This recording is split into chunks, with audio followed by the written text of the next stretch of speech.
This is the Views from the Schott podcast. I'm your host, your one and only host, Tim Miller, and today it is Thursday, August 21st, 2025.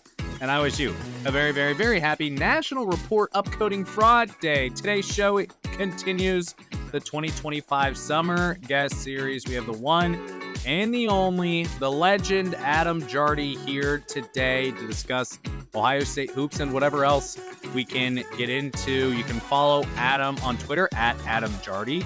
I assume you probably are, but if you aren't, I recommend you follow him there. Follow him on Instagram as well at hoops_and_scoops. At Adam Jardy must have been taken. You can tell your story on that at some point here in a second. Adam, appreciate you being here today as we continue the summer guest series in 2025. Of course, if you're new here, encourage you subscribe wherever you get your podcasts. Give a 5-star review, especially if you're on Spotify. Shout out the Nut House. Subscribe on YouTube. Drop a like as well there if you're watching on YouTube. And you can follow at the Schott Pod on Twitter and on Instagram as well. Adam, it is summer, so Ohio State basketball may be a little bit more quiet. Thanks for being here today. What's top of mind for a guy like you, an institution when it comes to Ohio State basketball coverage? What's top of mind for a guy like you on, we're recording on a Wednesday, but Thursday when everyone listens or watches. What do you think about today? Is it Ohio State basketball or are we elsewhere? Top of mind is that I see Oasis again in 11 days. So I've always got that, hovering there in the back of my head. But other than that, no, it's, the summer is ending. Fall starts next week. The team's back together. That stuff, it's an interesting time of year. Like, I'm always interested right about now. This is where I kind of start taking stock and saying, like, what do they have? What do we think of these guys? What could this team ultimately look like? Like, that stuff is very top of mind for me right now, of just trying to, like I said, think about how this all fits together and start thinking ahead. Like, pretty soon we'll start seeing some of this stuff, and we'll start, we spend all off season writing and podcasting and doing all the things, talking about it. Pretty soon we'll start to get to see some glimpses. And that's the thing that I enjoy this time of year, is just that, like, we're not far from starting to get to put our eyes on the stuff we've been talking about for months. So Josh Paloha was on the show last week. Make sure you listen or watch that one as well in case you missed it. Bring that up to say, when Josh and I were talking, it was hard for us to not be really excited about this season. And if you've listened or watched the show, you listen to me talk, I'm not the guy who's on here saying, man, this team could make a Final Four run. This program is in great shape. I'm also not super negative. At least I try not to be.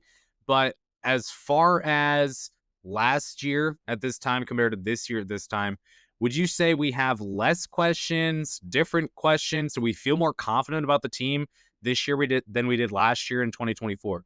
I mean, I think we know more about this team, and we know more about what these guys can do. Because, like, you think back to what we were talking about this time last year, it was a lot of, like, well, how does Meechie Johnson play alongside Bruce Thornton? And how big of a step can Aaron Bradshaw and Sean Stewart take, like, right off the bat? And, like, oh, what if John Mobley can hit a couple of threes? Like, there were so many things that we thought the talent was there, but there was a lot of guys that had to take, significant steps.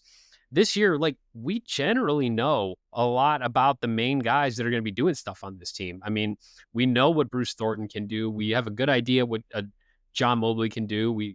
Devin Royal, like, you're starting the season off with 3 guys that averaged 50 plus points a game combined. Like, that's a unique place for Ohio State basketball these last couple of years. So to me, it's more about, like, can they maximize it? And, like, can the new pieces fit in with the guys that they have right now? But I feel like there are fewer questions about what this team has right now than we had a year ago, because we were projecting for so many guys last year. And I feel like we're not doing that for quite as many on this roster. Yeah, I remember last year, my bold prediction for the season was that John Mobley Jr. would finish second among Ohio State freshmen all time in 3-pointers made. He did that like halfway through the year. It wasn't even close. So that was a pretty cold, bold prediction on my behalf. I should have just went and said he's going to break D'Angelo Russell's record, which he came pretty close there. If they make the NCAA tournament, maybe he does. But all that said, there was a lot of guessing, a lot of projecting. One thing I've heard this year is the energy seems to be really, really good within the program at open gyms and at practice and things like that. But Adam, I think we have to take advantage of you being here and ask, what did you see last year? There was a lot of turmoil from Michi Johnson Jr. stepping away to Aaron Bradshaw getting into trouble, kind of, maybe, not really sure what happened there. It was And yeah, and injuries and things like that. Like so much went on. And then we get to the portal and there's some more stuff that happens there. But just take me through, what did you see last year? Did things feel weird last year in terms of chemistry? last year was exhausting at points and in parts that you wouldn't expect to feel that way. I mean, we think about, it's a random what was it, Friday night? Yeah. Campbell's in town, Yep. let's see Aaron Bradshaw is not with the team and they can't tell you why. Okay, you kind of put that in the rear view and you go on a little bit and then they get blown out at Maryland a couple of weeks later, and then they lose the way they lost to Auburn, and then suddenly Michi's not with the team, and then it just felt like there was never any sort of solid footing at any point last season where they might do something all right for a couple of games or for maybe a 2-week span, and then it would kind of fall off for whatever reason. And really, that goes back to last summer. Just the fact that they had so many guys who were hurt last summer, and the things that we got to see in the little bits of open practice that we got to see, you'd see half the team seemingly missing time or guys on the side that they couldn't do this or they couldn't do that. No team's gonna have full health, but it felt like it was such a start and stop year, and you get Bradshaw back, but then Michi leaves, and then so you're adjusting. It just felt like it was a constantly shifting foundation last year, and it was exhausting at times, and you kind of felt like, okay, well, I'm going to the Schott on this random Monday night to see them play Iowa. What other something is going to happen? You kind of felt like every couple of weeks it was going to be the next someone's out or whatever. It was a lot, and I think they're in a better position from that standpoint this year. I don't foresee them having quite those issues to quite that same degree as they did last year, but nobody really saw that coming last year either. So I guess we'll see. Yeah, you said last year was just a major challenge for Ohio State. It felt like at all times, like you said, not getting their footing. You're just waiting. Are they finally going to put it together? And you have the win against Kentucky, and then you start Big Ten play, and you lose some games that you probably should have won. And then maybe you pick up a couple wins, the Purdue win, for example, and then the Penn State win. You're like, oh, this team could get hot again. Then they lose to Illinois in a game. I think they led by 12 or something like that. So for a lot of the season, it was just they're this far away from being in a spot where they're competitive, and they could just never get to that point. So They got for sick you, too. There was that sickness. Yep. Remember late in the season, that threw a wrench into things, and that hit different guys at different times. And it's I hear it from people that oh, you're making excuses, and it's no, these are just all things that happen. yeah. That all had an impact. So every single major contributor on the team missed at least one game other than Bruce Thornton, and he was banged up down the stretch as well. Part of the reason why they didn't participate in the Crown, and also timing. I don't know why, honestly, I don't know why any program would ever participate in the Crown or the NIT at this point with the transfer portal, the calendar, the way it's set up. All that said, as you look back on last season, is there a moment, is there a game, is there something that you saw where you were like, man, this personifies 2024-25 Ohio State basketball? I mean, you could say I would maybe point to the Pitt or the Indiana home overtime losses where they win either of those games and it's the season's different. They're in the NCAA tournament. They win either of those games. That's how close it ends up being. Those stick out to me, and those were winnable games that you had at home against teams that you should beat, and you take 1-point losses. Those in some ways I think sum up the season. I think maybe to look at it from a different light, that Purdue win, I think maybe sums it up because like they had no business winning that game based on where they were in the season, based on how they had been playing because it's a 3-game losing streak going into that, and Purdue was obviously as talented as it was, and then like Micah Parrish just goes nuclear in the second half, and suddenly you're thinking, okay, well here's another legitimate scoring option, um, and they win a game that they probably not probably they win a game they weren't supposed to win, and it just kind of reminded you that like from one night to the next, there could be the potential for significant highs, but they weren't able to consistently do that night in and night out at the level you have to do to win in the Big Ten, and so I feel like I answered your question with like 4 different moments. But That was the season. Like, it was an odd year. and not only that, but you look at the Purdue game or any other game. I don't remember what exactly the stat was, but I basically kept track of the core 4 of Royal, Parrish, Mobley, and Thornton. They had to score X amount of points or they were going to lose. I don't remember exactly what that number was, Yep. but they had no depth. When Yep. when Aaron Bradshaw's getting suspended and Stewart's got a concussion or he's sick and Michi Johnson Jr. leaves the team, you need those 4 guys to step up. And if they're not combining to score, you literally were not going to get anything out of anyone else. You may get defense production, you may get help rebounding from a Sean Stewart or Evan Mahaffey, but you weren't not going to get consistent scoring. So I know, you have the very unique perspective of how close you are with the team. You get to see more than the average fan does. And I think this is what really intrigues a lot of people is getting a peek behind the curtain. And I did a poll on Twitter very early in the offseason, kind of as the portal was ramping up. And more people said that they were more trusting in Jake Diebler at this point than they were last year. Even after a poor year, missing a tournament, 17-15, they feel more confident about Jake Diebler. So from what you've seen, Adam, take me through, how do you view Jake Diebler as head coach at Ohio State after 1 year? We know he's never been a head coach before. We know a lot of fans were really questioning the hire, some others excited about it, but how do you see Jake Diebler? Well, I mean, I see him as a guy that like this stuff matters to him at an incredibly high level. I think that's something that if you're an Ohio State basketball fan, like you're entitled to feel however you want. But I feel like having someone who really, truly, passionately cares about the program, I think that's important because I think it's very easy to at Ohio State just say like, well, it's second to football and whatever. But like Jake Diebler, like would probably cut off his left arm to win a couple more games and make a deep NCAA tournament run. Like I think that's a part of the story, and I think that's part of like what makes him, an interesting coach. Now, they lost a lot of close games last year.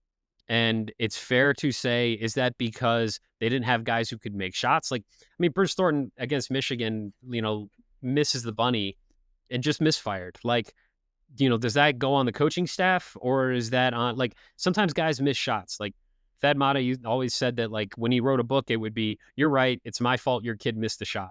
Like that's part of the game and you're never going to be perfect. But I think like he did as well almost as reasonably could be expected given that he was building the plane as he was flying it, having to hire a coaching staff while he's trying to put together a roster. I think it's clear that they've course corrected a bit this year. I think that by having a different approach in the portal, I think has shown that like there's reason to believe there's going to be growth there from a coaching standpoint. And I mean, I'm trying to think. Like I just he's you. It's Ohio State, and you've got a guy who it's his first time as a head coach. Like there's a learning curve with that, no matter how prepared you are. And so to me, I haven't seen anything that gives me the indication that he hasn't learned from like what didn't go right last year. And I think that there's going to be some pretty decent course correction this year. And he's got a lot to prove. I mean, that's also where this is. I mean, he wants to win at Ohio State. Ohio State wants him to win, but there's not, that high level significant track record there. This is a chance for him to end all those narratives. And you get Ohio State in the tournament this year, and I think those conversations, they go away. Yeah, I think the way I've said it too is Jake Diebler feels like a guy who was born to be the Ohio State University men's basketball coach. That's it. You look at Jake Diebler and you say, of all the things that he could do with his life, number 1A is head coach at Ohio State. It feels like he was born for the job. And I think that that means something. I think that there's extra sweat equity, especially his path to Ohio State, from the other stops that he's had and being on staff with Ohio State for as long as he had. But kind of like you said, a lot of the stuff I've argued that happened last year were not his fault. Could he control Michi Johnson leaving? No. Could he control? I mean, I guess technically you could go back and say, I'm not going to take Michi, I'm not going to take Aaron Bradshaw because they might leave the team or get suspended. Like you only have the information you have at that time. You can't see in the future. So it's really hard to pin that on him. Bruce Thornton misses a shot against Michigan, like you said. Maybe with 13 minutes left in the first half, there was a turnover, and that was actually the play that decided everything. Because maybe without a turnover, they make a 3, and the game is completely different. There's just so many things that can happen in a game where it's hard to pin everything on a coach. However, the easy thing to say is, well, we lost a lot of close games last year. This must be the coach's fault. And I think that's good to say out loud at the water cooler, but does it really apply? I don't know the answer to that. So I mean, I think there's some culpability. I mean, at the end of the day, like, yeah, you're the guy that's making the calls in the huddle, and you're the guy that's leading the program. So it's certainly like, and I'm sure Jake would be the first to tell you, like that stuff, he'll take that and he'll fall that on, or carry that on his shoulders. But I don't think it's not just cut and dry. It's not just like, oh, Team X lost this number of games, therefore the coach was terrible. And if you can break it down analytically and you can show me that like that is absolutely the case, that he made the wrong call here, and here, then I'll listen to that argument, I suppose. But like that's it's more complicated than I think like a Twitter conversation will allow us to solve. And so I am interested to see like what does that look like this year? What is their record when it's a one possession game in the final 3 minutes? Like I would expect that there's been a lot of, and I shouldn't say, I've had conversations with Jake. Like there's been a lot of introspection on that this year. And certainly there's a high level of belief that like that will be better. Yeah, and my argument, if you listen to the show faithfully, skip 15-30 seconds, you've heard me say this pretty much every show, it feels like at this point, but from year 1 to year 2 in any profession, are we not all better than we were entering year 2, I guess it would be, compared to when you first started your job? You learn how to do your job better. I don't think that's any different as a college basketball coach. I could be wrong, and it could be a simple way of thinking about it, but I think there's improvement there. The other side is he's done a complete 180 in terms of roster construction. So you go with the potential of the Aaron Bradshaw, you go with the potential of Sean Stewart, you bring in Michi Johnson Jr., and it feels like it's going to be a great reunion, and then it doesn't work out. But this year, it's Brandon Knoll has played almost 100 games, I think, at Wright State and produced. Christoph Tilly, exact same way, playing 90-ish games at Santa Clara, second team all WCC, bringing in a bunch of guys who have played a lot of college basketball. I've spoken with a few assistant coaches who said a lot of last year kind of falls on inexperience. That can't be the issue this year. Maybe something else, but it won't be inexperience. So as you look at the roster now for this upcoming season, what do you see? What are you excited about? What concerns you have? Things like that. Yeah, I mean, certainly like you hit on Tilly there for a second. And I think like a player like that, like every person around the program that I've talked to for the last like 4 months has just raved about that guy. Now, Ohio State hasn't had a big man like that essentially forever. And like all the ways that that's going to enable the offense to be different and do different things. And, I think they did a better job of finding guys that you at least have a proven track record over the course of a couple of years. And, I don't think any of us are expecting Brandon Knoll to come in and put up the same scoring and rebounding numbers that he put up at Wright State. Like that's not how it works, but you're not asking him to do that either. If he gives you half the production that he gave you at Wright State, then you're in a good spot. And you know that he's consistently proven that he's a scorer and that he can do these things at a high level. Some of that's going to translate. I just think there's more that we know about the pieces on this roster. And then the only question just becomes like, how well do they fit? And then you go back to like, well, what are people saying about the summer workouts and what do we see in this and that? And it's like, everyone to a man talks about how better connected they are and how this is a unit that better understands how other guys want to play. And that even factors or, harkens back to last summer where they never got that because everyone was hurt. You're constantly having guys missing significant portions of the summer. I mean, the first time we talked to Jake Diebler this summer, and I asked him like differences between this summer to last summer, he said, we've already had more 5-on-5 than we did last summer for its entirety. So you have more experienced guys who have consistently proven like their ability to produce for you or wherever they're producing, and you're able to work together during the course of summer. Like that puts them, I would think, already in a better spot than they were a year ago. Yeah, and not only that, you talk about just we're playing more 5-on-5s. I've heard good things about Gabe Cubs, who I think a lot of people forget about just because he was kind of he was the first out of the portal to commit to Ohio State, and he's also not the most heralded guy. Same situation with a player like Colin White, for example. I've heard good things about, or Tayson Chapman is another great example of that, who didn't get a summer, obviously, last year, Yep. where there are some players who maybe are kind of forgotten about, but are having really, really good summers as well. So, again, I don't want to have an entire conversation with scarlet and gray colored glasses. I mean, what's going to go wrong this year? If you look at the roster right now, today, toward the end of August, what's the number one thing that sticks out where Ohio State missed the NCAA tournament? This would be why. Um, well, I mean, if I craft that argument, I start with, does Devin Royal's position change work? And I have every reason to believe that it's going to, but that's if I want to craft that argument, that's the first one. His position change doesn't work, and so Ohio State doesn't really have super great options maybe on the wing, and so they're lacking there. And then Brandon Knoll struggles acclimating to this next level, and Christoph Tilley gets hurt or something because there's just I don't know what we're going to see from like Ivan Yagovin as a backup center. Does this team, how many minutes can they play without a true center? We saw it last year with Sean Stewart, how limited they were when they were playing that small for that long in the Big Ten. I mean, I think that like the health and the production of Christoph Tilley might be the most important thing on this roster because they don't have a like for like replacement anywhere. And if he's not in there, they get smaller.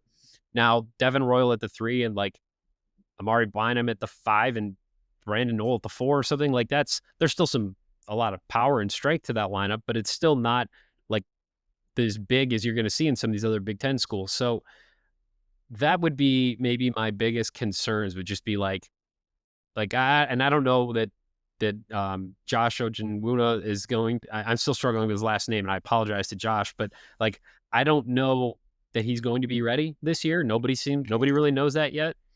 If he's available, that's a significant boost for this team down low. But if not, then I think behind Tilley, you wonder like what the depth looks like, and that could be something that could hold them back.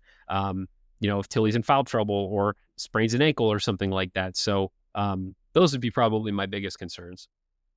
I think the biggest headache that you had last year, game in and game out, was fouls. Sean Stewart's foul rate was literally among the worst of any qualified college basketball player last year. I mean, he could not stop fouling, whether that's because he's wearing scarlet number 13, he has the reputation, or because he's actually legitimately fouling players at a much higher rate. I don't know, but Ohio State could not keep itself out of foul trouble last year, which hurts when you're already not deep. It hurts because you have to now play guys who you would say are quote unquote worse to make up for guys who are in foul trouble. And you're giving free throws away to the other team and all those different types of things. So that's something I think about too, where you're right. If Tilley does get hurt, if Ojawuna cannot play, if Amari Bynum maybe isn't as ready for Big Ten basketball, like I have no doubts that Amari Bynum can't go out and drop 20 on Grambling if he needs to. Like if that's a scenario, I could see it happening. Can he do it against Michigan State? I mean, I would doubt it at this point. Not to say that he won't produce for Ohio State, but that's a tall task if Tilley does get hurt. So I think it's a really similar. Go ahead. I'd say back to what we were just talking about a second ago. Like, what do we know about this team compared to last year? Like every year for the last several years, they've needed an Amari Bynum and 2 other Amari Bynums to all like learn together and progress and hope that better basketball is ahead. This team doesn't need Amari Bynum to come in and give them 15 and 8 a night right off the bat. Like if he gets there by the end of the season, that's a bonus, but like they're not counting on 4 Amari Bynums to all take a collective step. They just got one. And so I think that's a, another sign that tells you that like they learned a few things from building that roster last year. Yeah, there. I mean, a clear and obvious shift in roster construction philosophy from Jake Diebler and the staff this year compared to last year. That's a great point. You don't need a lot out of Bynum. We've heard good things, but you don't need him to play as much as freshmen have had to play previously, which I think is huge for Ohio State. I think you mentioned kind of depth. I think just like front court congruency in terms of, like you said, does Brandon Knoll, does he develop? Does he adjust to no longer playing in the Horizon? Now you're playing in the Big Ten. Does Christoph Tilly stay healthy? He has, knock on wood. Hopefully he does. Right. But I still do have questions about front court depth, specifically in the back court. Not really that concerned. Front court would be, I guess, a big question mark I have. But again, that's only if injuries happen. So Right. if like, are you going to have that bad of luck as you had last year?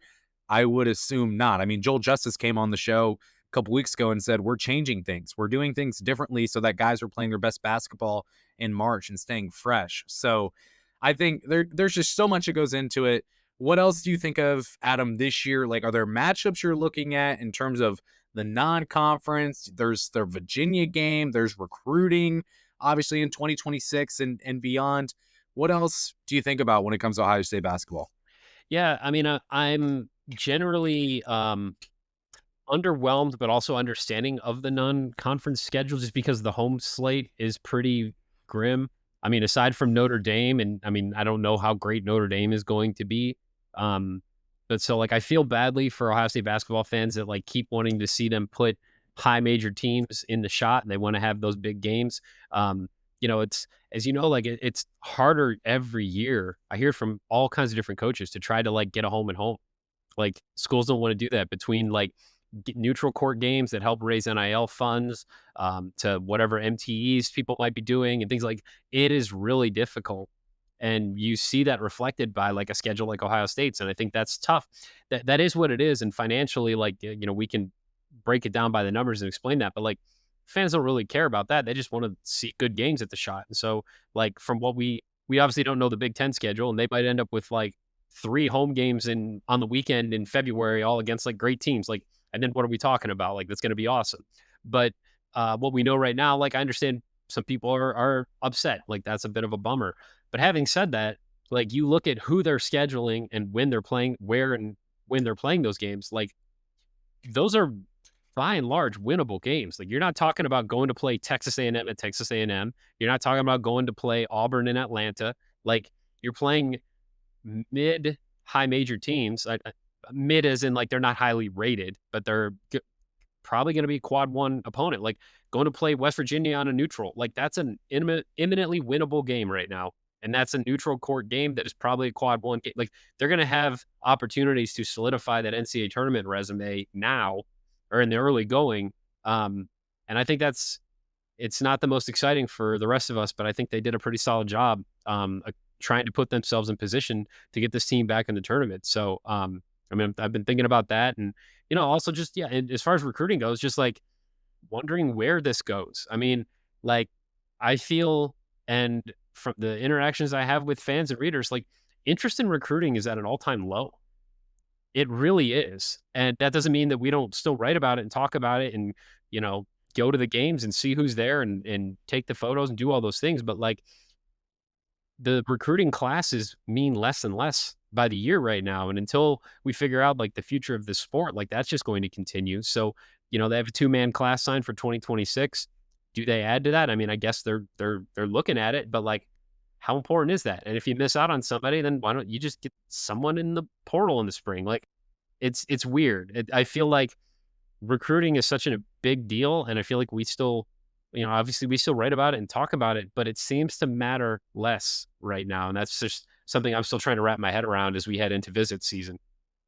Yeah, well, first of all, I'm surprised, honestly, by the amount of visits that they've scheduled for the class of 2026. I've heard Yeah. that class as a whole is not really seen all that highly Yep. by just the college basketball world in general. So I'm kind of surprised by the amount of visits that they're already scheduling, and I'm sure more will come.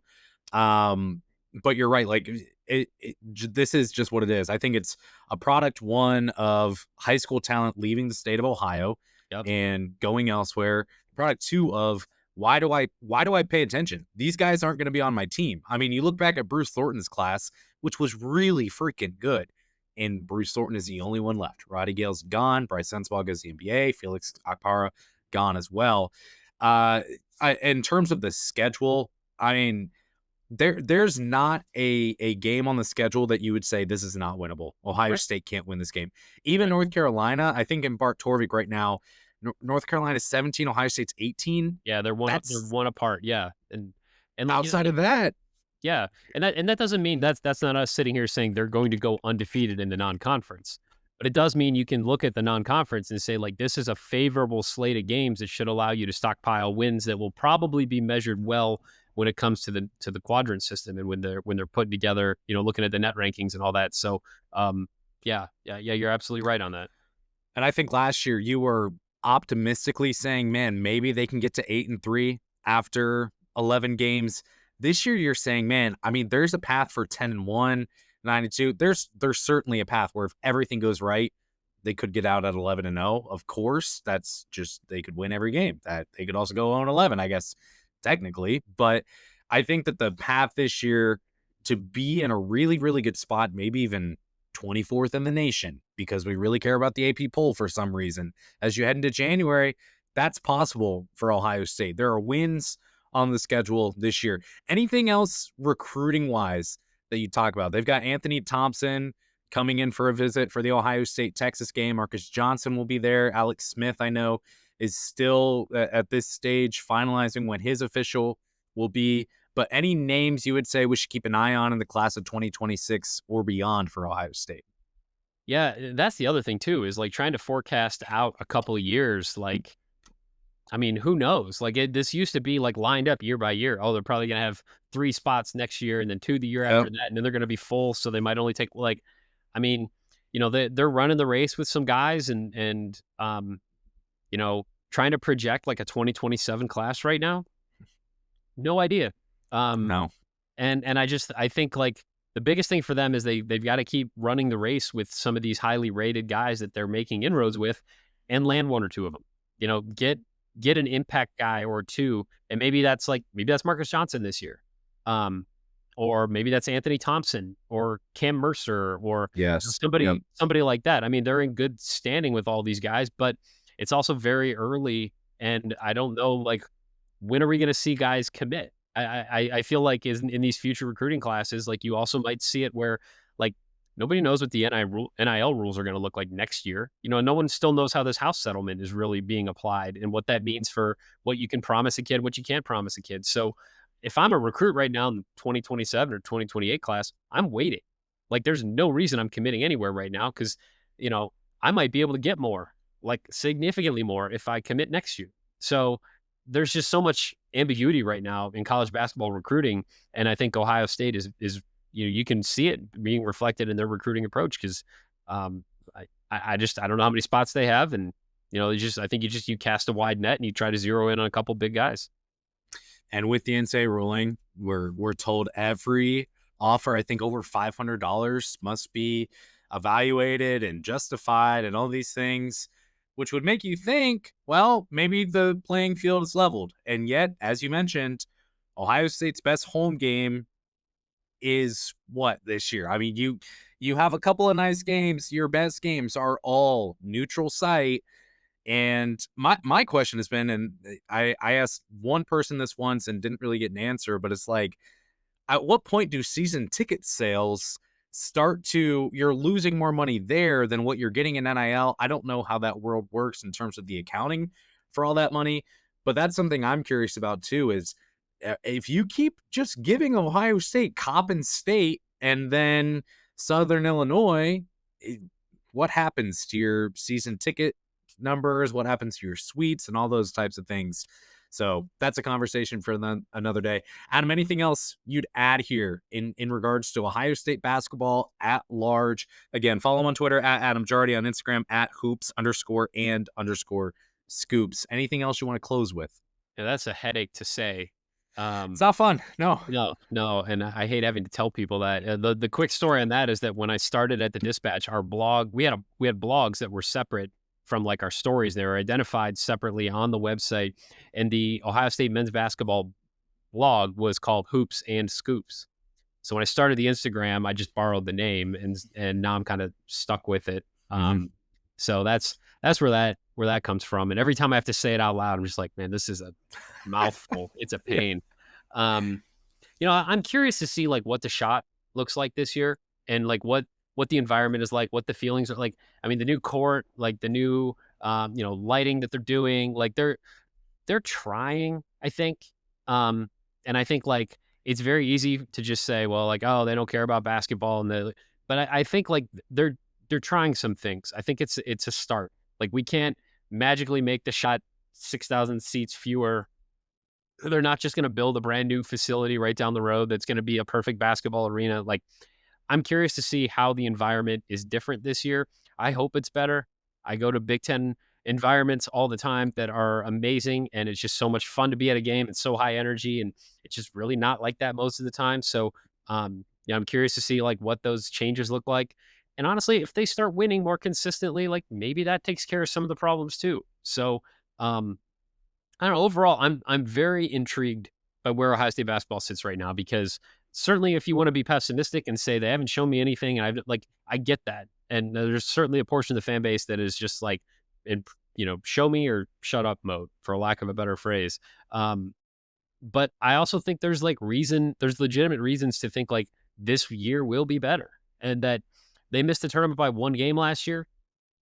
I mean, do we think this team can't be one game better than last year and make the tournament, or a couple games better? And then we're talking about a deeper, like, I think that stuff's all on the table. And I think most fan bases probably feel that way at this point of the year. Like, no one's played anybody and it's still the preseason or the off season, but it's a fun time of year. And I'm excited to start getting some ideas and some picture as to what this all looks like here as they get back for the fall and start practicing and then playing some games. Football season will start. You got Ohio State, Texas coming in a couple weeks. Everyone gets excited for that. I love football as well. But for me, that means, okay, we're getting really close to college basketball preseason and getting prepped for the season and more energy around the basketball program, which is what I really, really get excited for. So we'll see what happens. I think there's no question there's probably more optimism coming into this year than there was last year, at least as the roster stands right now. So we'll see where things go. Adam, it's been an absolute pleasure talking with you today on Ohio State Hoops. Appreciate you being here a bunch, and looking forward to watching you cover Ohio State basketball for yet another year.